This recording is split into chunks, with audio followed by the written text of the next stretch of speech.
అందరికీ నమస్కారం. ముఖ్యంగా వేదిక పైన ఉన్నటువంటి ఆత్మకూరు పోలీస్ శాఖ డిఎస్పి గారికి, మన ఆర్డీఓ గారికి, వేదిక మీద ఉన్నటువంటి పెద్దలకు, మీడియా మిత్రులకు, విచ్చేసినటువంటి మండల పెద్దలకు, సోదరులకు, అందరికి కూడా, విద్యార్థులకు ప్రత్యేకంగా ధన్యవాదాలు తెలియజేస్తున్నాను. ఈరోజు సంగం మండలంలో, సంగం సర్కిల్ పరిధిలో పోలీసుల సంస్మరణ దినోత్సవ కార్యక్రమంలో భాగంగా ఈరోజు రక్తదానం అనేటువంటిది చేయడం జరుగుతుంది. రక్తదానం అనేటువంటిది ఇవాళ అన్ని దానాల్లోకి చాలా గొప్ప దానం. ఈ రక్తదానం అనేటువంటి దానిలో ప్రతి మనిషికి రక్తం అవసరం అవుతుంది. ఎప్పుడు అవసరం అవుతుందో తెలియదు, ఏ విధంగా అవసరపడుతుందో కూడా తెలియదు. సమయానికి ఆ రక్తం లేకుంటే ఆ వ్యక్తి యొక్క ప్రాణాలు కూడా కోల్పోవచ్చు. కానీ ఈరోజు ఈ రక్తదానం చేసి దాన్ని అనేక విధాలుగా మనం ఆ రక్త నిధిని దాచిపెట్టుకున్నప్పుడు ఆ నిధిలో నుంచి అవసరం ఎప్పుడైతే అవసరం ఉంటుందో అప్పుడు దీన్ని ఆ వచ్చే పేషెంట్లకు కానీ, లేకపోతే ఆ వచ్చేటువంటి యాక్సిడెంట్ అయినటువంటి వాళ్ళకి కానీ, వాళ్ళకి అవసరమైనప్పుడు దీనిలో నుంచి కొంత భాగం తీసి వాళ్ళకి ఇవ్వడం జరుగుతుంది. మనం ఇచ్చేది 350 ml ఇస్తూ ఉంటారు. దీన్ని స్టోర్ చేసి పెడతారు. ఈ స్టోర్ చేసే కెపాసిటీ ఇవాళ మన జనరల్ హాస్పిటల్లో కూడా ఉంది. అలాగే Nellore hospitals, rotary hospitals, blood banks అనేకం వచ్చాయి. అనేక దగ్గరలో దీన్ని స్టాక్ చేసినటువంటి దాన్ని అవసరమైనప్పుడు ఆయా పేషెంట్లకు ఇవ్వడం జరుగుతుంది. ఇది చాలా గొప్ప విషయం. ఈరోజు పోలీసుల సంస్మరణ దినోత్సవంలో పోలీస్ శాఖ ప్రత్యేక శ్రద్ధ తీసుకొని ఆత్మకూరులో మనం చేశారు. ఇవాళ ఈ సంగం మండలంలో సంగం సర్కిల్ పరిధిలో ఇవాళ చేస్తూ ఉన్నారు. ఇప్పటికి 50 మంది వరకు ఈ రక్తదానంలో పాల్గొన్నారు. మరొక 50 మంది రిజిస్టర్ చేసుకున్నారు. వారందరూ కూడా మరొక 1-2 గంటల్లో ఈ రక్తదానంలో వాళ్ళందరికీ కూడా రక్తం సేకరించడం జరుగుతుంది. ఇది ప్రతి ఒక్కరికి ఒక మంచి సూచన మార్గం.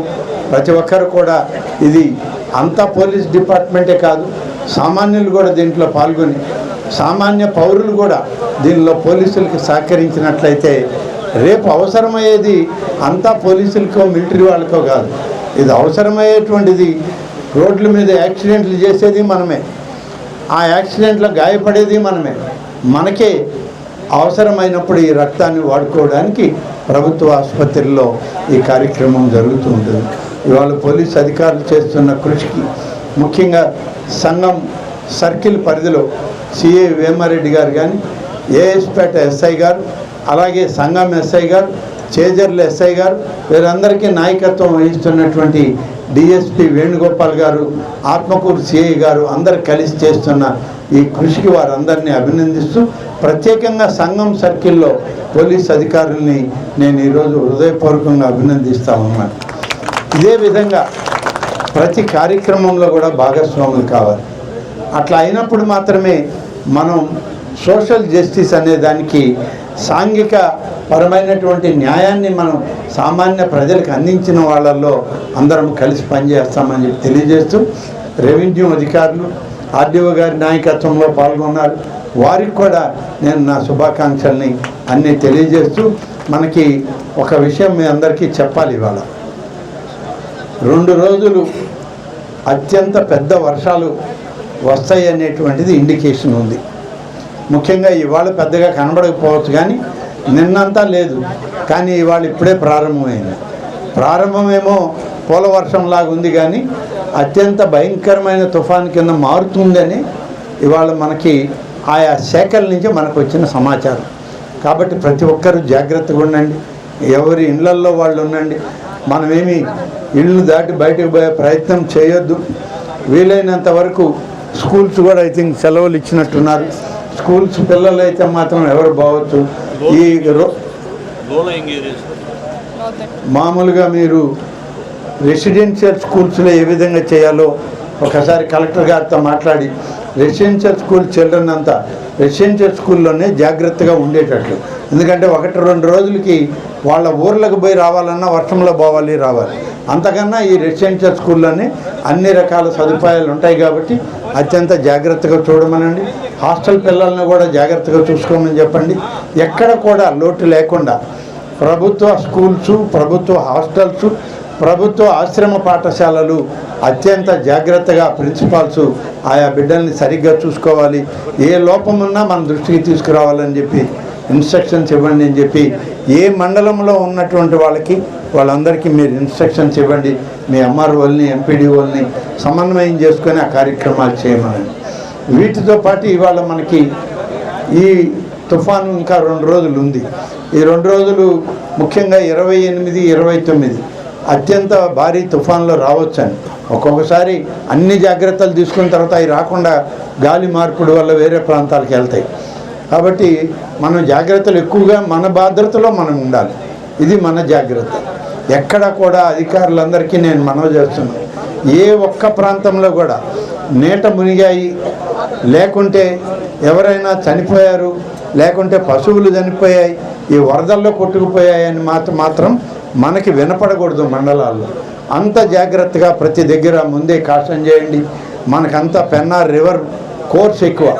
ఈ రివర్ కోర్స్ అంతా, బేరాపేరు కోర్స్ అంతా కూడా అవసరమైన మానిటరింగ్ పెట్టండి. ఏఎస్పేట కానీ, సంఘం కానీ, కింద ఉన్న బుచ్చిరెడ్డిపాలెం వాళ్ళందరికీ కూడా ఇన్స్ట్రక్షన్స్ ఇవ్వండి. పైన ఉన్న చేజర్ల, ఆత్మకూరు, అనంతసాగరం మండలాల్లో కూడా ఈ జాగ్రత్తలు తీసుకోవాల్సిన అవసరం ఉంది. ముఖ్యంగా మీకున్నటువంటి దానిలో ఈ మండలంలో ఎంఆర్ఓ గారు ఇక్కడే ఉన్నారు. పోయిన సంవత్సరం, అంతకుముందు సంవత్సరం కూడా చూసాం. మన మండలానికి సంబంధించిన ఒక గ్రామం వేర్లగుడిపాడు. ఈ వేర్లగుడిపాడు బేరాపేరు నీళ్ళు వచ్చినా, పెన్నా నదికి నీళ్ళు వచ్చినా అది ఒక లోతట్టు ప్రాంతం అయిపోయి ఐలాండ్ లాగా అయిపోతుంది, ఒక దీవిలాగా నిలబడిపోతుంది వేర్లగుడిపాడు. మనకి పోనడానికి దారి ఉండదు, వాళ్ళకి రావడానికి దారి ఉండదు. వాళ్ళకు కూడా ఇంటిమేట్ చేయండి. వాళ్ళకి ఏం సరుకులు కావాలన్నా ముందుగానే వేర్లగుడిపాడుకి చేర్చండి. ఇప్పుడే మీకు ఇటుపక్క నుంచి రోడ్డు లేదు, మనకు ఉండేది వయా ఆత్మకూరు, అప్పారావుపాలెం మీద వెళ్ళాలి. కానీ అక్కడ రోడ్లు ఎలా ఉంటాయో మనం చెప్పలేం. ఇప్పుడైతే మనం బొగ్గేరు మీద బ్రిడ్జ్ కట్టుకున్నాం కాబట్టి పోవడానికి పర్వాలేదు. కానీ ఫ్లడ్ ఎక్కువైపోయి పెన్నా అనేది ఎక్కువ ప్రవహిస్తే అప్పారావుపాలెం రోడ్డు కూడా బ్లాక్ అవుతుంది. దయచేసి నేను ఆర్డీఓ గారికి విజ్ఞప్తి చేసేది, ఆ గ్రామంలో ఎన్ని రేషన్ కార్డులు ఉన్నాయి, ఎన్ని కుటుంబాలు ఉన్నాయి, రేషన్ కార్డులు లేని కుటుంబాలకు కూడా మీరు రేషన్ అక్కడ అట్టి పెట్టండి. ఆ గ్రామ పంచాయతీలోనో సచివాలయంలోనో అన్ని సరుకులతోటి పెట్టండి. పెట్టి ఆ గ్రామస్తులకు ఏం కావాలన్నా అవి ఎప్పటికప్పుడు ఏర్పాటు చేయాలి. ఏ గ్రామాలైనా ఇవి ఇటు బేరాపేరు, ఇటు పెన్నా, ఇవి 2 కలిసే ప్రాంతం కాబట్టి సంగం మండలం ఎక్కువ ప్రమాదకరం ఉంటుంది. మీరు జాగ్రత్తగా సంగం మండలంలో రివర్ కోర్సులో, ఈ వాగు పొరంబాకులు కోర్సెస్లో ఉన్న విలేజెస్ అన్నిటికి కూడా మనం రేషన్ సప్లై అనేది ఖర్చు అవుతుంది, ఎక్కువ మోతాదులో ఇస్తున్నామనే మాట పెట్టుకోవద్దు. మనం వీలు కాదు ఒక్కొక్క సందర్భంలో.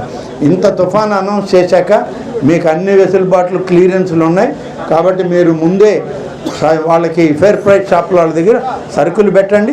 అవి